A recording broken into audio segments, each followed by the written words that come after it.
মটরশুঁটির হচ্ছে পরোটা বানাবো।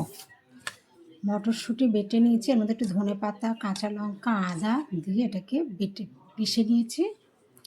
এটা এর মধ্যে হচ্ছে তেল নুন দিয়ে আটাটাকে ময়ান দিচ্ছি।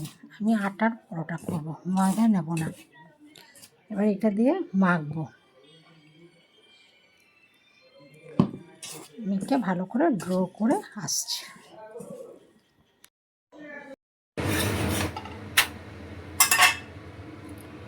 এবার তেল দিয়ে দেবো,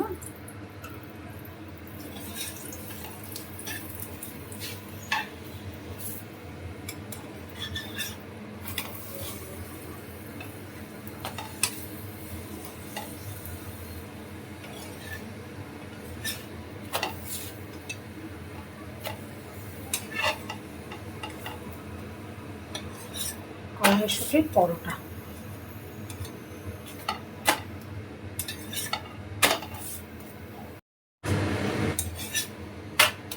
পরোটা হয়ে গেছে, এবার তুলে নেব। এবার আরেকটা দিয়ে দেব। কড়াইশুঁটির পরোটা কমপ্লিট।